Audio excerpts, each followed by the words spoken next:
the core of what holds this whole CIBF event together. It's completely structured on translation and translators. For a very, very long time, translators were given no importance at all. They were not paid properly. Their names didn't even appear. Recently, I picked up an anthology published by the Tata Institute of Social Sciences, Social Work Through Fiction. Not a lot of stories there, beautiful stories, each expanding on a social problem, family-based, this, that, the other. Not a single story carried the name of the translator. So we've come quite a long way from that, and CIBF and the TNTB have gone quite far in correcting these things. Publishers are also become much more sensitive. This session is about how translators function. There are 2 or 3 recent and fairly recent Indian theories. There's P. Lal, who used to run Writers' Workshop. He said the way a translator has to read, reread, compile, sometimes edit, these are very big words.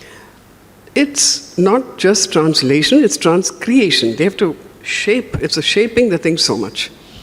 Then Sujit Mukherjee himself, a very distinguished translator, who worked with Orient Longman and led the translation unit there, he said, Indians are the only people who have reversed the whole thing of translation. He was talking about translating to English, because the world over, translation means translating and enriching the mother tongue, translating into.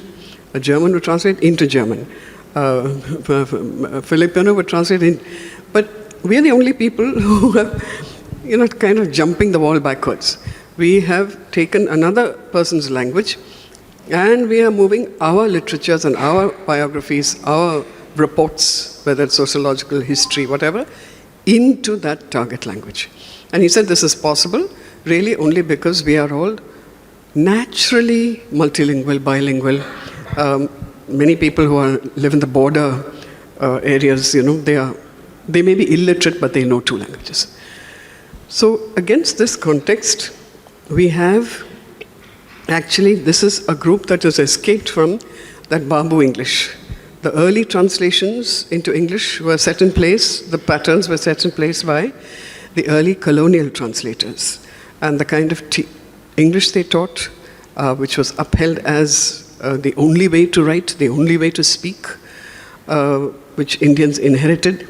For a very long time, we were in a sort of amnesia. We thought that we were so inferior if we didn't sound like Englishmen or write like English people. But translators have, what's that phrase, bending it like Beckham. They have taken such great risks. They have brought in diaglossia. They've come from different backgrounds. Here we have English literature, we have science, we have history, and a multilingual French, German. She's a veritable William Jones. The more languages you know, it's been proved, your ability to handle chaos, to see patterns, to solve solutions, much greater. But because of English language publishing, most of which is patterned on publishing set patterns and standards, invisible standards set by Anglophone publishers, because of that, we are still in some sort of a little bit of a cringe, is this correct? Is this grammar? So I'm going to ask first Malini Seshadri, whom I've worked with her for nearly 20 years, to talk about her experiences. When she asked me, what should I talk about? I said, just talk about your work, talk about your strategies. I want to just mention one American translator who's now occupying the chair, the Sangam chair at the Harvard University, Martha Selby. She took me by surprise when she said she reads a text over and over and over again, and then she first writes everything out in Tamil. Then she makes a literal translation in English. Then she sits with someone who knows Tamil far better than she, She calls her a Tamil tutor. And together they polish, make sure nothing is missed out. I was very impressed by that till I met Malini. Now, Malini will tell you that her approach is something very different. She's handled Dalit vocabulary, Bama, and Imayam, 7 or 8 short stories in the celebrated Oxford Anthology of Tamil Dalit Writing. The stories were translated by Malini. So, and more recently, I think that was Kurinji and Kurinji Malar by Naparsarthi, and Sujata's, we've translated as A Mystery Set to Music. By the way, yes, I know. But it was interesting because even the title, she had suggested something, but because we are TNTB, we couldn't have Murder Set to Music. We had to make it Mystery Set to Music. So Malini, because even translating the title is a very special craft. Malini, over to you. Thank you, Minnie. Am I audible? Okay. Minnie, can I take about 5 minutes? Okay. No, I just wanted to, when I was thinking about this, I have been on this journey for coming up on 20 years, and I'm still very much on the learning curve. I can tell you that. Because I don't know whether anybody ever becomes a perfect translator, because no two projects are the same. And every time we're learning something, every time we get into a new project. So this journey has been, I was thinking somebody was asking me the other day, what is the best background for somebody who wants to become a translator? What sort of background should you have? Well, my background is that I came rather late into translation because I've been there not even 20 years. But before that, I was doing freelance journalism. I was writing articles only in English for magazines, newspapers. I was doing interviews on All India Radio, Doordarshan, oral, vocal, and then writing scripts for documentaries and for Voice of America and so on. Then later I was doing editing, including science journals and articles. So it's a sort of a hodgepodge of different things, written word, spoken word, everything. So is this, you'd think that, okay, there are different kinds of genres, different kinds of usages, so this would come in would it be helpful in translation? Yes and no, not entirely, because this is a different world. It's a different world. Because we're not dealing with our thoughts, we're dealing with another person's thoughts, another person's words.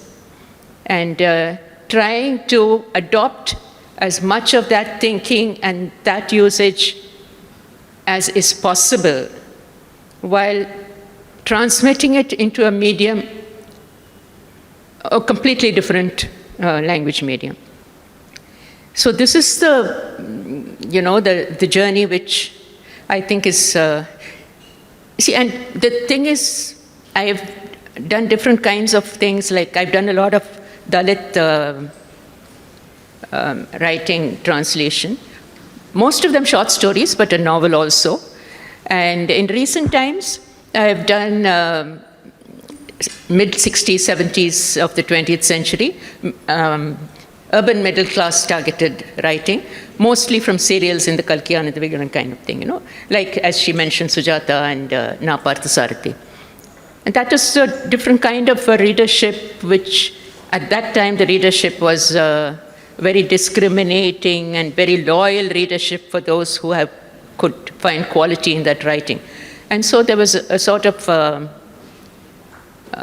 popular genre kind of writing, right?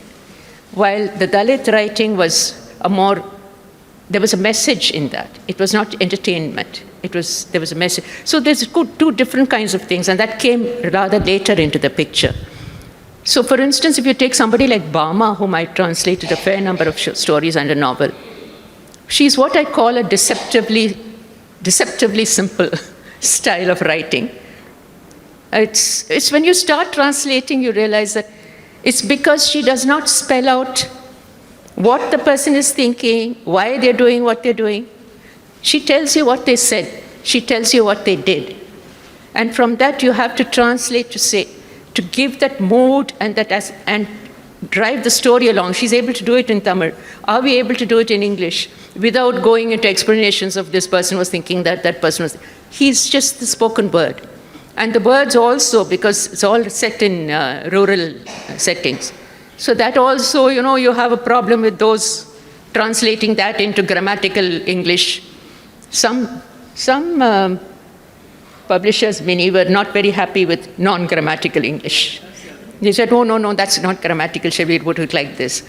I said, well, even in Tamil it's not grammatical, so leave it that way, no? Right, kind of thing.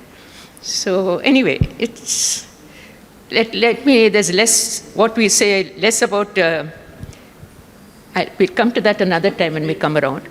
But another thing that is difficult in translation is, apart from idiomatic language, which I will talk about later, is when you come to, I found the very difficult thing was that it's not just that you're translating somebody's words or even thoughts.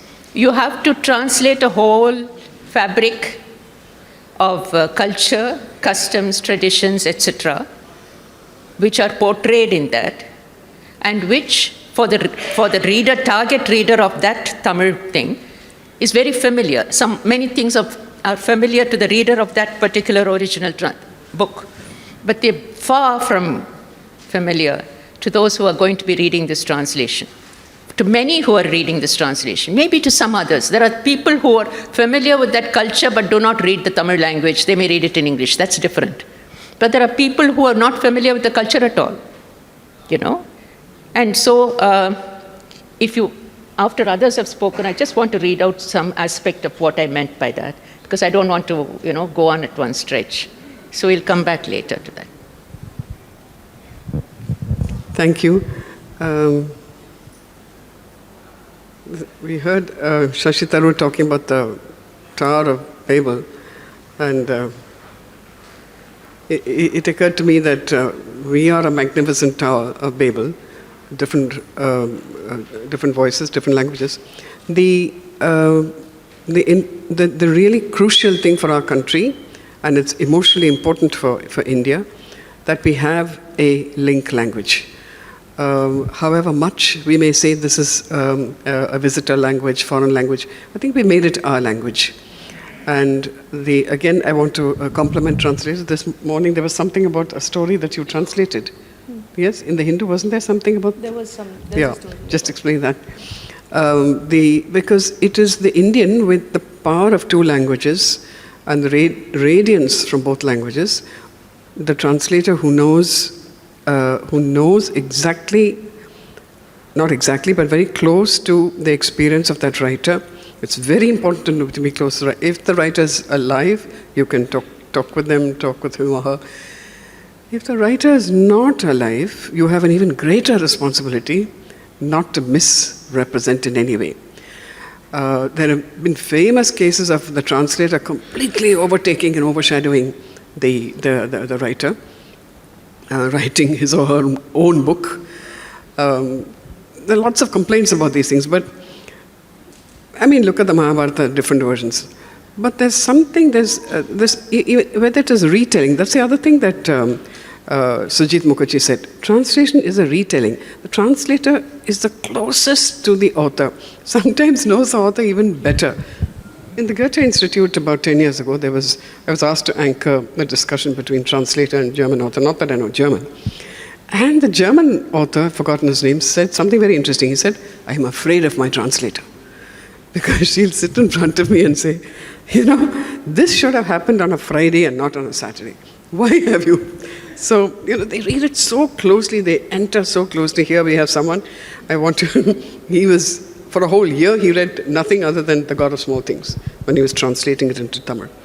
And he was so part of that, he entered that work so much that he became a character and couldn't bear to do a certain chapter in which the character gets on a train and goes away.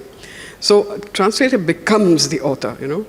And the other theory I want to tell you about is, very briefly, who was it? Again to Sujit, who said, bless Sujit Mukherjee, he said that translated language is neither the original nor the completely target thing, but it's a third language.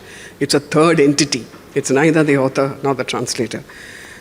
How is your third entity coming along? It's literally a third entity, Mini. I hope everything will go off well when it finally gets published. Tell them you're translating Kira. Yeah, I've just finished translating Kira's Gopalapuratamakkal, which was a Sahitya Academy winning novel, serialized in Ananda Vikatan before it was published as a book in 1990. And 91, I think it won this award. It was a great responsibility, and it was very tough to translate because, Malini was talking about the cultural thing and in the challenge of translating the culture. And here you have a village in which every person who comes from a different caste speaks differently.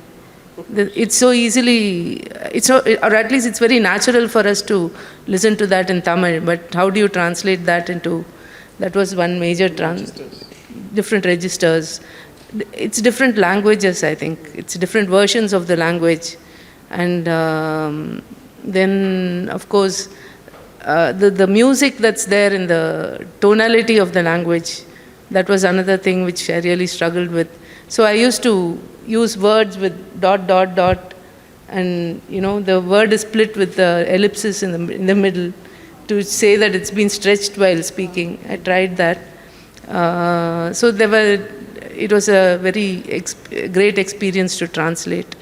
In the morning, yesterday there was an article in the Hindu by Kolappan on how there's a particular hospital that has been very famous for treating leprosy patients. And this has been immortalized in different works of literature. One of them was a novel by Muthu Meenal, and I translated that novel long back. So he had mentioned my name also, so I was very thrilled about it. So this is my experience with translation. I think I don't want to take more time. That's not enough. We're coming back to you. This is something which Anandavardhan in the 9th century, talking about aesthetics, talking about not translation, but talking about the aesthetics of literature and conveying. And then later it was modified. There are four kinds of translation. One-to-one, like the kind of identical terms you might expect to see and will see in scientific terminology. The second is one-to-many. Consider English words like suspense, stress, tension, etc. Then the third one is one to part of one correspondence, as in words like the heavens, sky, things like that. And the fourth is one to none, as in the case of culture-bound words like untranslatable, like mantra, karma, and so on. As an Indian handling foreign languages and translating back and going, which part, I should think is the most fatiguing thing, a translation, when two parts of the brain, of the mind have to keep, brain or mind consciousness, have to keep on balancing. I'd like you to tell us about your experience, because you're really an interloper. You're taking German and rolling it around. And in fact, what kind of German? There are so many kinds, are there not? High German, low German. Yeah. Malini talked about the learning aspect also. So I want to say that challenges, the challenges that we face as translators, challenges and learning are but two sides of a coin. So if you love words and languages, and if you love playing and working with them, translation, I believe, is a learning experience like nothing else. And if you are, like me, a person who is not a native speaker of German, translating into that language, to come to Mini's question, then it is a university education by itself. Because you're pushed to your limits and what is my limit of understanding of the other language. You're pulled up short, and I have to confront my inadequacies. And so in the process, sometimes inadequacies because of maybe part of them, some of them are real, but some of them also stem from my own self-doubt, maybe because I'm working with another language which is not my comfort zone. But the learning process also sends me into a high when something works, when I'm in the flow, when I scale a little wall and the next one and the next one. So on the whole, it's an immersive and a very intense, exhilarating experience. I was reading Jhumpa Lahiri's latest book, and in which she talks about when writing in a language which is your comfort zone. In her case, it is English, and her other chosen language is Italian. So she says you tend to get a little lazy and complacent. You don't check everything, you don't explore everything, you don't turn the word around and check and double check and triple check and all that. It resonated with me, but that's exactly what I have to do when I translate into German. Sorry, I have the book, the one that I translated. No, I think it's with Uma. It's okay. It's okay. It is mine, but the book is in that. It's okay. Sea Waves is a new book of 16 short stories, and it brought its own challenges because these are short stories from Tamil, not written for an Indian audience, but for readers in another context. Yeah, it is for German readers. Yeah, that's right. No, from Tamil into German for German readers. So that brings with it its own challenges. It's starting with the choice of stories themselves. For example, my colleague Serulathan had chosen Kuppe Totti by Kalinyar Karunanidhi between the two stories that we were considering. And then we discussed and realized that was going to be too challenging because of the many allusions from the Puranas and literary allusions and things like that. So all our footnotes would have been longer than the story itself. So our choice fell on Anil Kunju. But having said that, I was thinking maybe the next time around, if there is one should try that experiment because, like A.K. Ramanujan said sometime, a translator does not only translate the text, but also has to translate the non-native speaker into a native one. So that might be an interesting experiment to go through. So we've already talked about words and register, and we had it yesterday also. So that is the most difficult thing, to arrive at the correct register. For example, in Shebare, Shengoden, or Imemsa's story, Shanta, they are capable of very sharp, profound thinking, but it can only be expressed in very simple words because one is a chittal on a construction site and the other is a farmer working the fields. That's the other aspect. And the untranslatability, like you mentioned, the problem is there is a definite loss in translating from Tamil because the very colorful language and the local dialects cannot be transferred.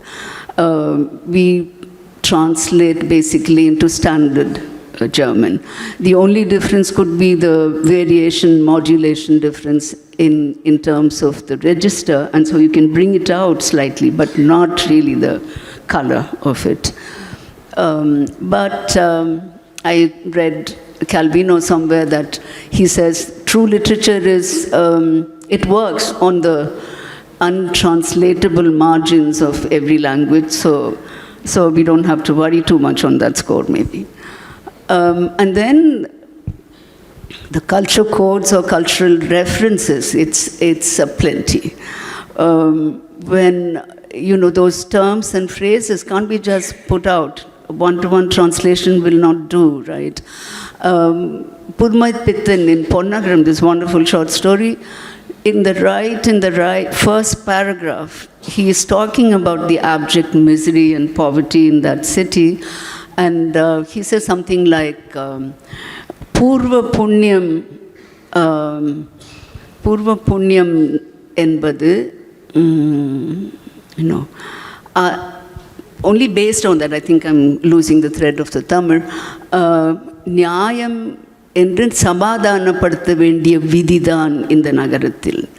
So you can't bandy about Purva Punyam and Tattvam and something. And so we needed to paraphrase it, or instead of sending the reader scurrying to the glossary every second word, so we paraphrased it a little bit and brought in experience in this life and outcome of deeds in the past, and saying that one can only come to terms with fate as being just based on that philosophy, something like that in a little way. And one more example, do I have time for? Yeah.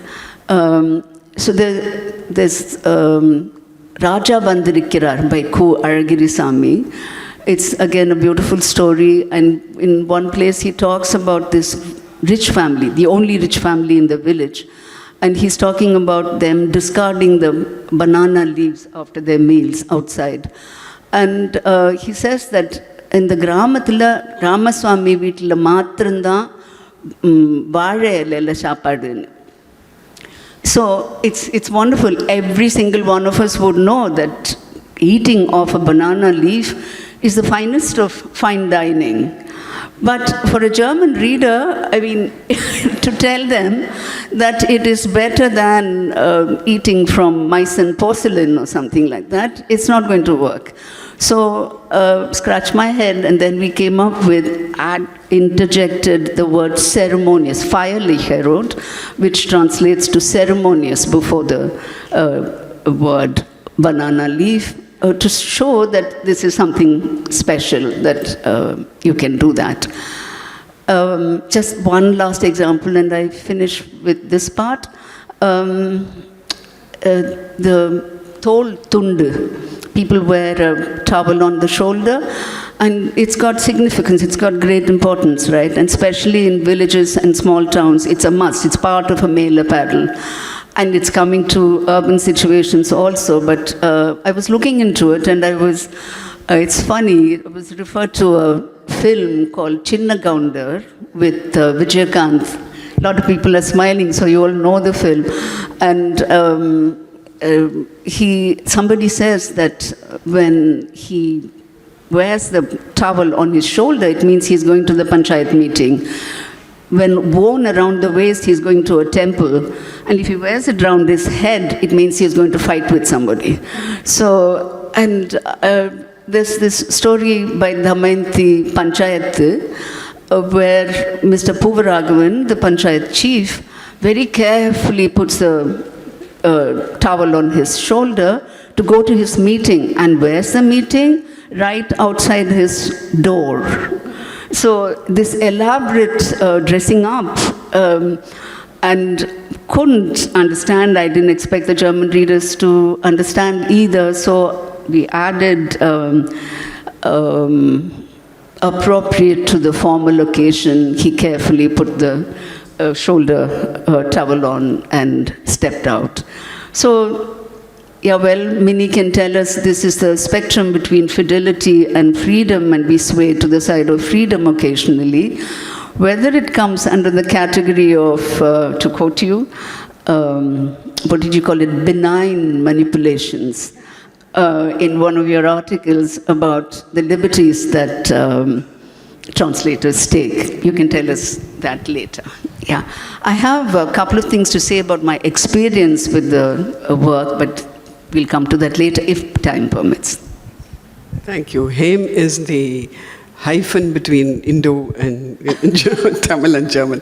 That's what Ramanujan said. He said, no. Was it Rushdie or it was Ramanujan who said, I'm the hyphen between India and America or something like that. Indeed, he set up that whole South Asia Center. One of the really nice things that's happened is that India has become, through literature, not just Kerala and yoga and all that. Through literature, translated literature, India has become quite visible, and India has become trendy. And I think the new, it was always a fabled land, riches of other kinds, but now people are here for literature. So I'd like to give you a little quote from, I think it was Dryden, or Chaucer. He said, translators are, they are people who work in other people's vineyards. That is, they take the old seeds, replant, and grow them afresh. It is the same plant or same crop, but it's the same plant but a different crop, and it depends on how well you tend it.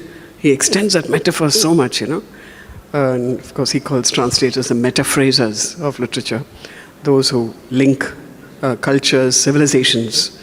I've always thought that this is a very great thing, which is not explained properly, not promoted properly, not propagated. How important translators are. A particular phrase, which is often imputed to Karl Marx, though others also, said that sailors, thieves, and translators built empires. Actually, the translators are dubash. They were very valued. They were highly valued and also suspect, because when you're managing two languages, neither side knows which side the dubash is on. Whom he's actually supporting, promoting, whose interests he's taking care of. Malini, whose interests are you taking care of? And I wanted to tell them about how you. Yeah, I know. Yeah. I just realized that I didn't answer Minnie's first question. She said, how do I approach the translation? And I never got around to that. I got sidetracked. This is how I approach it. Especially when she said, the person who writes sit down and then does the literal translation and transliteration and then translation and then, whatever, and then comes back and then polishes it. What I do is, I don't even read either the story or the novel before I start translating. I don't read the whole novel. I don't read the whole story. I open page 1 and I start translating. The reason being that if I'm a reader, that's how I'm going to read the book. I don't know the story. I'm going to read the first page. I'm going to take it in as I go along. And I want, as a translator, to convey that immediacy of feeling or experience to the reader. It works for me, and I don't know whether it... See, the point is, I somehow feel that subconsciously, if I know how this person is going to do later, whatever, somewhere it will color the way I think about that person and even the usages of the words. But right now, the story is being born. It's a newborn thing. I go page by page. As it grows, I grow with it and go along. Because that is how, especially the serialized stories, I find that it works perfectly, because they're doing it in a week at a time, and the reader waits what's going to happen in the next chapter. I also wait. I want to know what's going to happen in the next chapter. I think it gives me that feeling of excitement when I write that, especially, when there's a punchline and it stops at that, okay, I want to go. But if I know what's coming, it's not the same thing for me. That's one of the things that I wanted to... If we have time, I just wanted to, because, when Haim said this about paraphrasing stuff, I just wanted to, it'll take exactly 2 minutes. This is from, see, there is in this latest story of Sujata, there is a Villupattu which is going on, and it's described in great detail. It was now time for the Villupattu. A ghatam, here paraphrasing is going on, a spherical mud pot was brought onto the stage and placed carefully on a ring-shaped pad of twisted hay for stability. Then came the long-stringed, bow-shaped instrument, the villu, that gives the folk music genre its name. At one end of it hung a cluster of tiny bronze bells designed to sway and tinkle when the bowstring is plucked. The main artist swept onto the stage and seated himself behind the villu. Another settled down behind the gattam. The uduku and jalra percussionists joined them. It was a tight squeeze on that small stage. Jalang sang the villu as the artist tested the pitch. The gattam artist tapped a flat plantain stem on the mouth of the pot. It responded with a deep, rumbling timbre. The other percussionists ensured they were in tune. It was time to launch into song. Here comes the story of Iyuki, My tongue tells the story as I know it. I sing of Iyuki. The Villupattu artist's voice soared, better than mine, but it soared.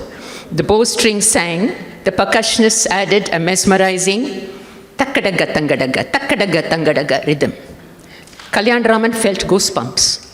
He found a chair, set up his tape recorder, and pressed the record button. See, so this kind of thing I enjoy doing.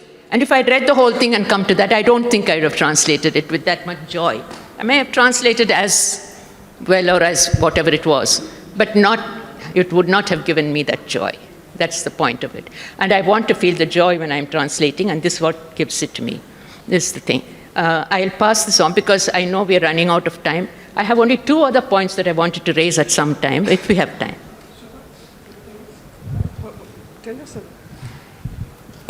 Tell us one, maybe give me an example of where you felt you succeeded, and one where everything just fell to the floor with a thud, and you thought you just can't manage it. Can you do that? Because then we can also pass on Malini.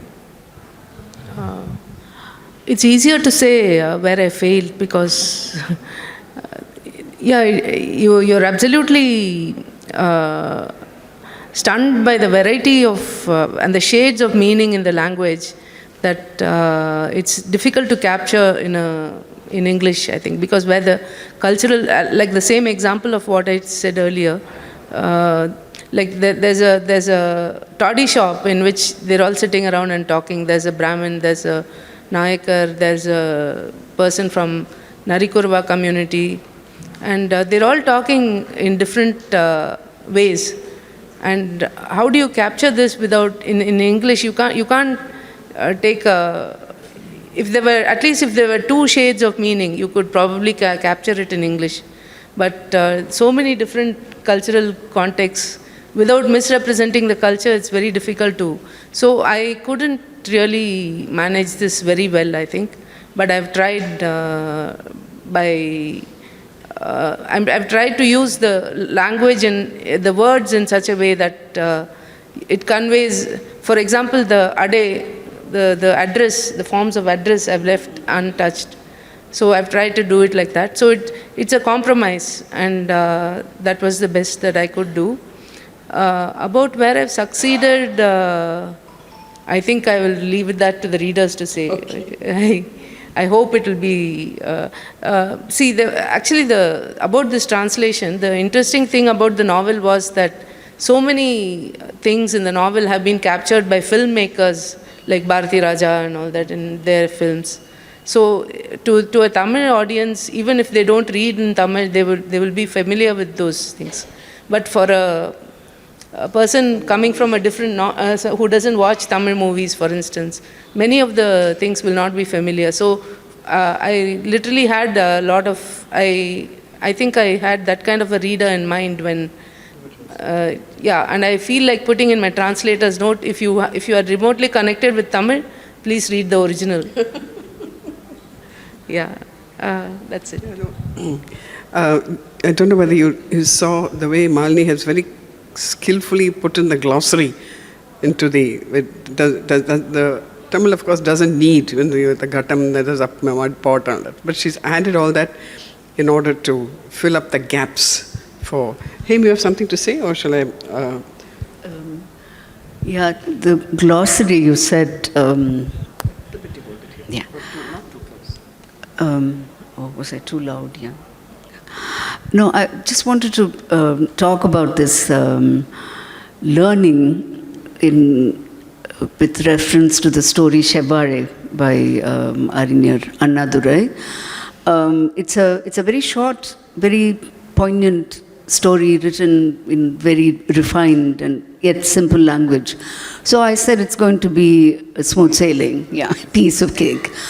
But then right at the start, the central feature of the story, which is a red banana plant, flagged trouble. Because after all, it's not something that grows randomly in people's backyards in Germany. And they wouldn't have a clue. And if you asked a person on the street, where does the banana come from, he'd probably say from the supermarket or something, rightly so. And I, being a city-bred person, I was no better. I also didn't know very much about it. So I got down to the task of learning about it, read copious volumes in Tamil, English, and German to find out about the mystery and the magic of this simple plant, and where it grows, how long it takes, and also the various parts of the plant, which are all mentioned in the story. And the excitement of that discovery transferred to my viewing the story itself. And I loved it much more than at my first reading or something. So one might ask, why all that song and dance? Was it necessary to translate? Because in the meantime, there was this plant at the back of the house which had popped a flower. So I would stand in front of it every morning and watch the magic unfold and all that. But I thought it was important because the thrill and the excitement that the family felt was also mine. The children, yeah, they were so excited in the story, weren't they? So that was mine, and their heartbreak. It's heartrending. The heartbreak at being deprived of the first bunch was also mine. So I had this feeling of the whole gamut of ecstasy to agony and everything. So I was translating those emotions more than the words I had a feeling. So it was an experience unforgettable and as sweet as a red banana, I guess. Thank you. Yesterday, Prabha Sridevan said something which really thrilled me. She said, I'm addicted to translation. Just like one becomes addicted to reading. I must get that short story. As soon as I see something advertised, I can't sleep till I get that book. So, are you addicted? By the way, non-fiction, Malini and P.C. Ramakrishna translated 4 years ago a wonderful collection by S. Ramakrishna, Katha Vilasam, in which I wish you would all buy a copy of that book. Taylor and Francis Routledge published it. It is, he takes a famous story and then he contextualizes it with his own experience. It's a fabulous reading by a great writer of other great writers. I think there are 50 pieces in the Katha Vilasam. Do try it. Absolutely unique mini Katha Vilasam, because is it fiction, is it non-fiction? It's the borderline between fiction and non-fiction kind of thing. Two things that are interesting about Katha Vilasam is not only the content of it, mini, but somebody was asking me, suppose, do male translators, does it sound different from a woman translating or something like this? I said, you can go and read Katha Vilasam, P.C. Ramakrishna, and I have translated. I dare you to find out who has done what. We did alternate ones, but don't tell anybody. But they can't find out. The point is that there is no such thing in that, the styles may be a little different if you start looking closely with that. But this Katha Vilasam, as you said, Ramakrishnan decided that the Tamil people are just reading the same people again and again in Ananda Vigadan and Kalki.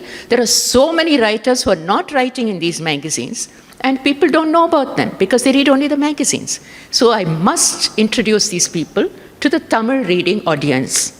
And so he tracked down a lot of people, went and met them, talked to them, found out their personal histories, and read their novels and picked up one story or one novel from them and had that as the peg on which he quotes from something from that, talks about this author, and then uses that as a peg to talk about his own experience in life, which mirrors that or is tied to that or something like that. And I don't know which is more fascinating, his description of those people's writers, each such a wide variety of characters and people, or his own, how he's able to tie that, his own life experience to that. And his manner of, his words soar. It was a real pleasure to do that. Just a couple of things, Minnie, and then, I'm done. One is this idiomatic usage thing. As somebody said, there's only one syllable difference between idiomatic and idiotic. That's what happens when, if you try, especially Tamil to English, it's really tough. Aval murugamal irkiral. She doesn't have a bath, is not the thing, right? That's at least simple enough. If you know what it's supposed to mean, you can say. Avan kambinitinan. Then you say, okay, he bent a few bars or strings or wires. No. And then then this is idiomatic. So should we put it in idiomatic English? He showed a clean pair of heels, he gave the slip. No, that's too Macaulay. So then you have to come down to say, he fled or he ran away or something tame like that. And swallow one's pride, because that's the best one can do. You can't do kambinitinan, sounds good. But he fled is not the same thing, but there it is. Another thing I wanted to bring up was that this thing about glossaries and indexes. Some publishers want glossaries, some people don't. The last two that I did, they said, we don't want footnotes, we don't want a glossary. Just manage with what it is, it doesn't matter. So I have got where they don't want a glossary. If I feel that some usage there is driving the story forward, and without knowing that, you cannot understand what's going to happen, or why they said what they said, or what's going to come next, then an explanation in the text itself, I put it in like a paraphrase. But if not, too bad. Monsieur, I have a question. You have to take it into it. I have a question. My question is, sometimes it's just so beautiful or delicate. What do you leave it out if it's not essential? Delicate in what sense? Or beautiful, let's say. Oh, beautiful.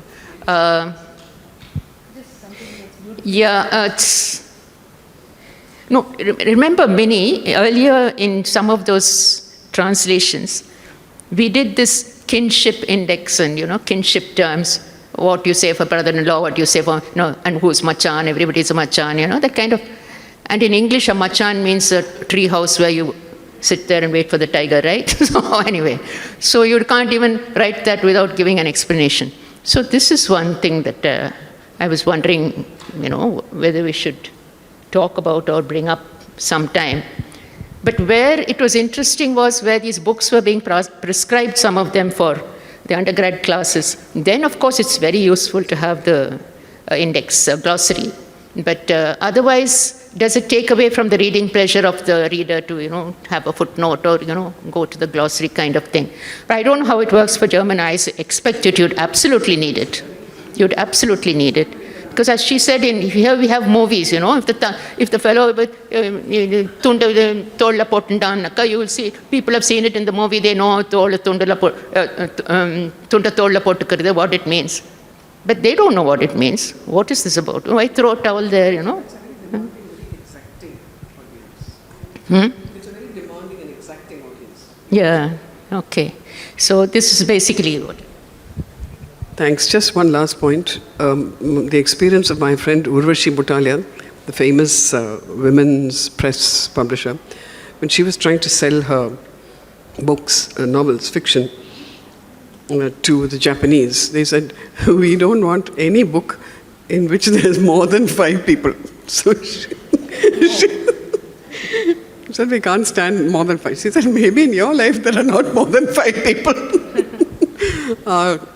Families are all very extended, very complex, interlinks and all that. Do we have time for questions? No. One question. Ooh, I'm so sorry, we talked too much. Okay. Anyone? Any questions? That's okay, that's okay. The whole idea was to have translators talking. I was literally flabbergasted when I came to translate a sentence like, அவளை அவன் பெண் பார்க்க வந்தபோது. This பெண் பார்க்க வந்தபோது was not translatable. There is no it's not a question of somebody proposing to somebody or and I really have to leave that sentence, but when I later on reading it, that expression had an impact at the end of the story. So you are not able to leave that all. How to handle such situations? Probably Malini, and you will be able to tell.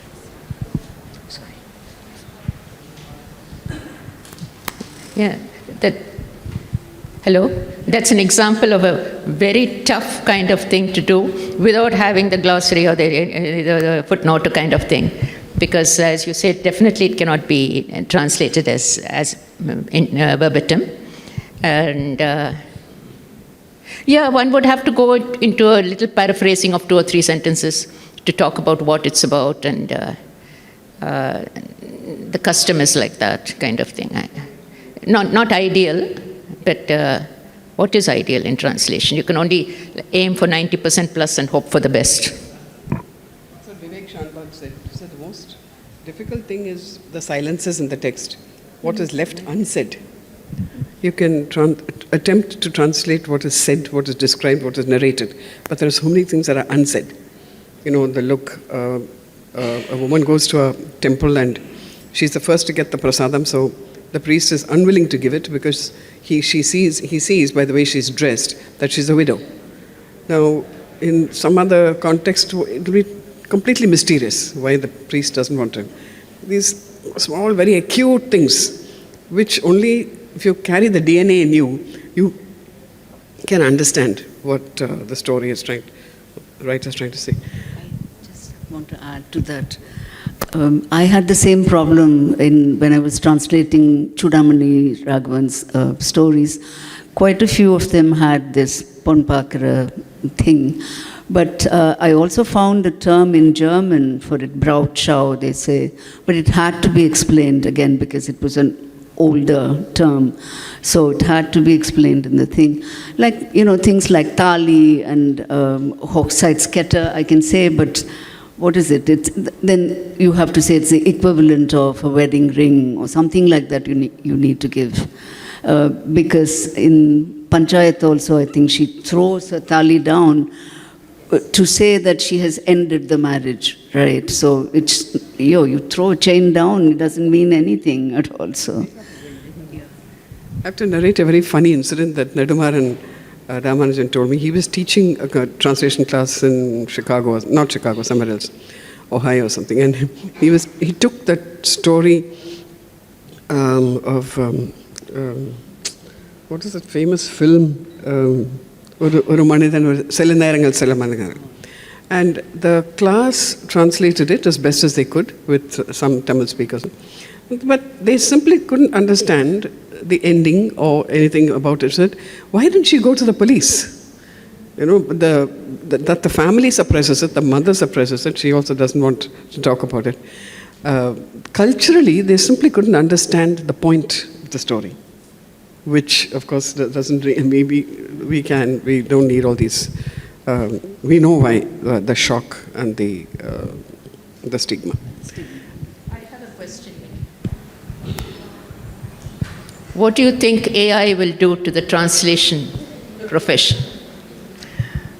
What is somebody's opinion? AI is definitely reaching us, but the human element will always be special. I think so. I'm a science writer, so I've been writing a lot about AI, so I just couldn't prevent myself from saying that. Can I just say something? I just want to say that from my experience of translating Gopalapurathu Makkal and also Muthu Meenal's novel, that translation is sometimes a very delicate. In the novel, he talks about so many lives and so many people, and